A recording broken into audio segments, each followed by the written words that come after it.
ni marufuku, na kama ikitokea kwamba ni lazima mchango uje, diwani awepo kwenye kikao na tupate kibali mahususi kutoka kwa mkuu wa wilaya.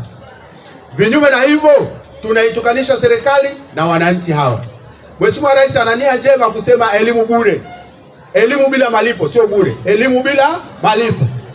Alikuwa na maana kwamba watoto wote wasome, wa maskini asome na watajiri asome.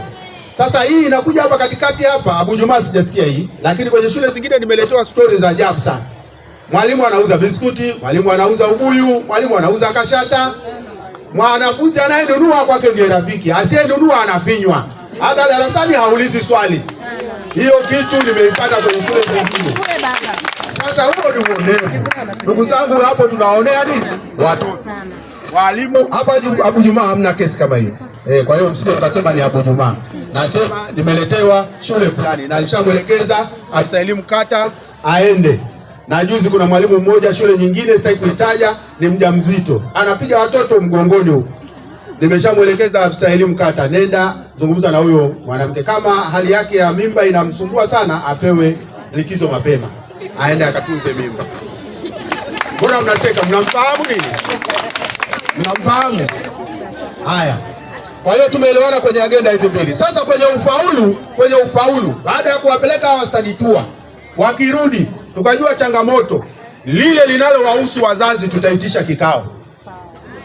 Lile linalowahusu wazazi tutaitisha nini? Kikao. Tuzungumze kwamba hili la kwenu, hili la walimu, hili la diwani. Lakini wazazi hata leo bila kufanya utafiti wowote, kuna uhusiano mzuri kati ya nidhamu na kufaulu. Kama mtu hana nidhamu, ufaulu wake lazima uwe matata. Abu Juma, Kivule, hili tatizo lipo. Sio kwamba nawabeba. Abu Juma na nyinyi mna tatizo. Watoto wanazurura sana. Yaani kipindi cha madarasa hapo unakuta wako kule, nani Kananula, wengine wako kule, wengine wako shule hapa. Wanazurura hovyo, unasema kwani hao wanafunzi shida nini? Huu ni muda wa madarasa. Kwa nini hawatulii darasani? Hao huyu anachota maji, huyu anatembea huku, ukienda shule za private muda wa madarasa pametulia. Muda wa break unajulikana, muda wa kwenda nyumbani unafanya nini? Unajulikana. Lakini hapa sasa watoto wanazurura muda wote. Kwa hiyo hili, Mheshimiwa mkuu wa shule, naomba muangalie namna walimu wa zamu, namna ya kudhibiti. Najua hatuna uzio na ni changamoto na mbunge yuko tayari kuwasaidia, lakini wakati huu hatujaleta uzio, mtafute namna. Anzeni kutoa adhabu kwa watu ambao wanazurura. Msiwalee sana kimayai. Najua viboko vimekatazwa sijui nini na nini, lakini sisi na mimi na wewe wakati tunasoma unakumbuka. Kwanza kulikuwa na mchaka asubuhi. Siku hizi huko hamna. Jua lile licheremke mama. Jua lile licheremke mama. Sona dawa wanakumbuka.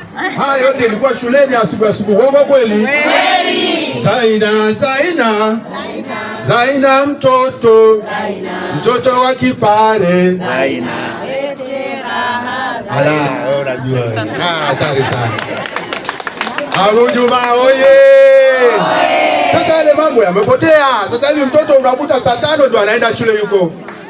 Sasa jamani, ili upate mambo mazuri unahitaji utoe jasho. Uongo kweli?